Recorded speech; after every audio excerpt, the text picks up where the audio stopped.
Lecture on the 6th day. The 6th day has come to a close, leaving you with 4 precious days to deep your practice. These remaining days are a golden opportunity to immerse yourself fully in this transformative journey. Practice with sincerity, diligence, and unwavering commitment to achieve the most profound results.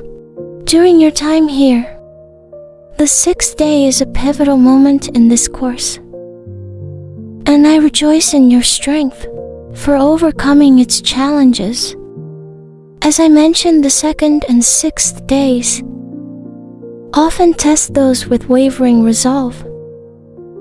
On the 1st day, as you began practicing Anapana meditation, a profound inner surgery commenced.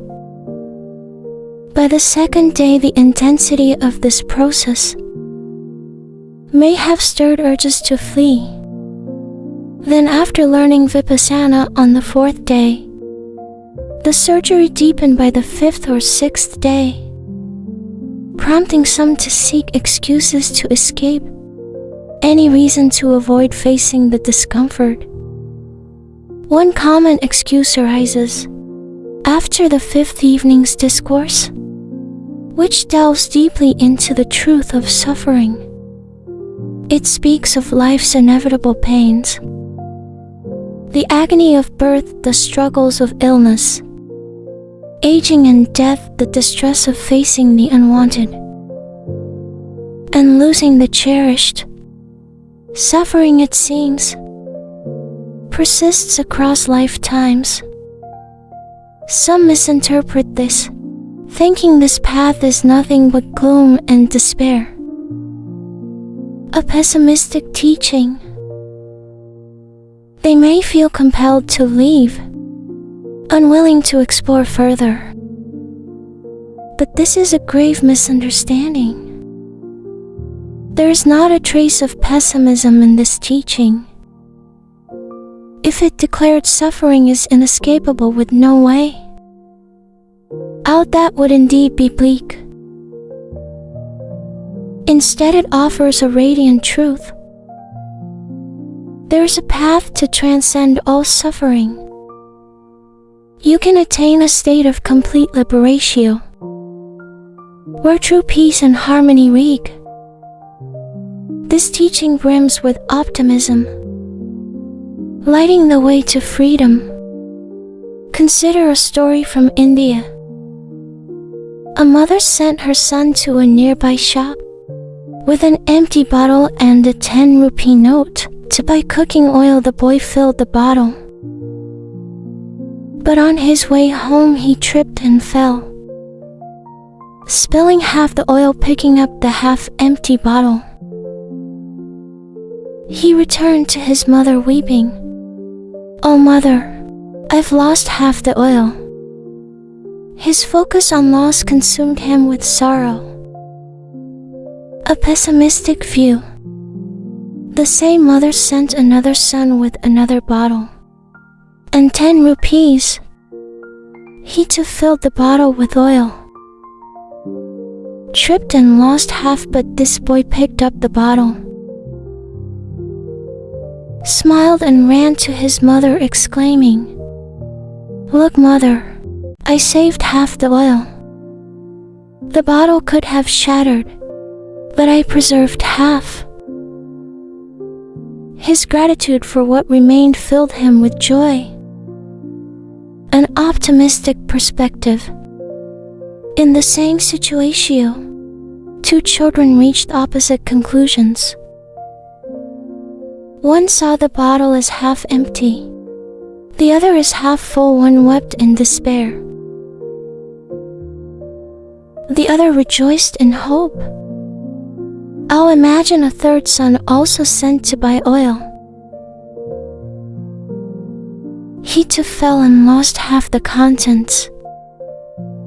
Like the second boy, he smiled, saying, "I saved half the oil." But this child was a Vipassana practitioner. Beyond optimism, he was grounded in reality. He acknowledged the truth. I spilled half the oil, that's a fact. Yet he was also proactive. Oh, I must work hard by evening. I'll earn 5 rupees to refill this bottle. This is the essence of Vipassana. Oh, just optimism, but a practical, diligent approach to life's challenges. It's about accepting reality. Half the bottle is gone, and taking action to move forward. There's no room for despair, only for effort and hope. You now hold the key to escape suffering. Acknowledge its existence. The bottle is half empty, but don't stop there. Accept it and apply the method to fill your life with peace. This is what you're doing here. Experiencing the truth directly. OT merely pondering it intellectually. You're not accepting suffering or its remedy, out of blind faith or emotion. Through observing sensations, you live in the wisdom of reality, discovering your own truth through direct experience. This practice shifts your focus inward, to the body's framework and the sensations within. For too long you've been consumed by external objects, chasing desires without realizing you're craving the sensations they evoke. You lose yourself in wanting, forgetting that each craving disrupts the mind's balance. Breeding misery, you become addicted to craving itself. Unaware of its grip, take a simple need like thirst. Seeking water is natural, and if you don't find it, you try again with a smile, maintaining mental balance. But when need turns to craving, I must have water or I'll die, you lose equilibrium, plunging into distress. The object itself, water, wealth or status, isn't the issue. It's the craving for the sensation it triggers that binds you. Vipassana reveals this truth. As you observe sensations, you realize you're not craving external things, but the feelings they generate. When a desire is fulfilled, the sensation fades, and you chase another object to recreate it. Attain it, and it soon bores you, sparking new desires. This cycle of craving becomes an addiction. OT to things, but to the act of wanting. Imagine someone content in a 1-bedroom home. Suddenly they crave a 3-bedroom house, then one with lavish furnishings, then gadgets, color TVs, Japanese electronics, washing machines. The house fills with possessions, leaving no room to breathe. Yet satisfaction eludes them. They want a better car, a Toyota, then a BMW, a Mercedes, a Rolls Royce, a fleet of them still unfulfilled. They dream of helicopters, private jets, spaceships to the moon, Mars and beyond. The sky is no limit, for craving is a bottomless pit. This isn't about objects. It's about craving for craving's sake. Even addictions like alcohol or drugs are at their core. Addictions to sensations. Drinking creates a feeling you chase repeatedly. Oh, the drink itself. Every impurity in the mind, anger, fear or sorrow, stems from this addiction to specific sensations. You generate defilements to feel them, perpetuating a cycle of misery. Vipassana breaks the cycle by observing sensations.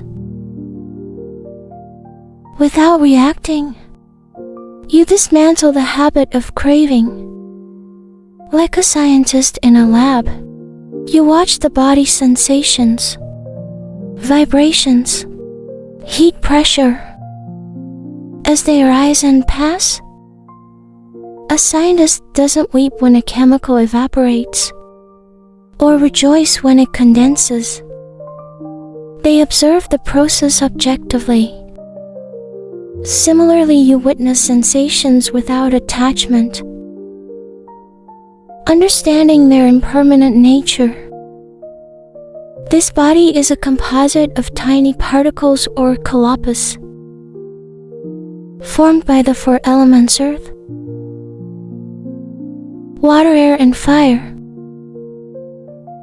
Bones are earth, blood is water, breath is air, and temperature is fire. But the deeper truth lies in their characteristics. Felt as sensations, earth manifests as weight from heavy to light, air as movement from slow to swift, fire as temperature from cold to hot, water as cohesion. Observing these sensations, OT chasing particles or droplets, unlocks the reality of your existence. Through this practice, you explore the interplay of body and mind. Sometimes the physical seems to become mental, and the mental physical. This direct experience yields wisdom. OT borrowed from scriptures or teachers, but born of your own insight. You see how craving and aversion arise from sensations, and how non-reaction dissolves them. Consider Anathapindika, a wealthy merchant who fed the poor across India, earning the name provider for the destitute. His generosity was vast, but he didn't know Dharma until he met the Buddha. Through Vipassana, he purified his mind, reaching the first stage of liberatio. His giving transformed no longer about ego. It aimed to dissolve it. He realized material aid food. Water medicine offers temporary relief, but Dharma frees people from suffering forever. Determined to share this gift, Anathapindika invited the Buddha to Savatthi, a bustling city ripe for Dhamma. Finding a serene garden owned by Prince Jita, he offered to buy it for a meditation center. The prince, dismissive, mocked, cover it with gold coins. Anathapindika did just that, paving the land with gold. This center, he declared, will host the Buddha's teachings. Even one person's liberation outweighs all my wealth. The center, Jetavana, became a haven for thousands to practice Vipassana. Even when his wealth dwindled, Anathapindika's commitment endured. Poor, he brought fertile soil to the center, scattering it under trees with the wish, may these trees grow, and may someone find Dharma in their shade. Whether offering gold or soil, his intention was pure service. OT self-glorificatio. Later as a millionaire guy, His giving remained rooted in Dhamma, free of expectatio. This is true dana. Giving to benefit others, not to inflate the ego. Without Dhamma, donations often seek recognition. Hospitals or schools named after the donor. Gilded plaques at entrances. With Dharma, giving becomes selfless. A path to dissolve the self. Vipassana's power extends beyond ancient times. A Burmese president, once a prince raised on royal wine, was enslaved by alcohol. Visiting a meditation center out of curiosity, he saw radiant faces after a course. Desiring that peace, he joined reluctantly, vowing to abstain for 10 days. After practicing Vipassana, his craving vanished not through fear or dogma, but by observing sensations and uprooting the addiction's roots. Thousands have shed addictions to alcohol, drugs, or deeper impurities, like craving and aversion, through this practice. This is Dhamma's magic, scientific, non-sectarian, and universal. It delivers results here and now in this lifetime. You're fortunate to be here. Seize these 4 days, the most precious of your life. Strengthen your practice, for Vipassana is a lifelong journey. Use this time, these facilities, and this wondrous method to break free from craving, aversion, and ignorance. Embrace true peace, harmony, and happiness for yourself and all beings.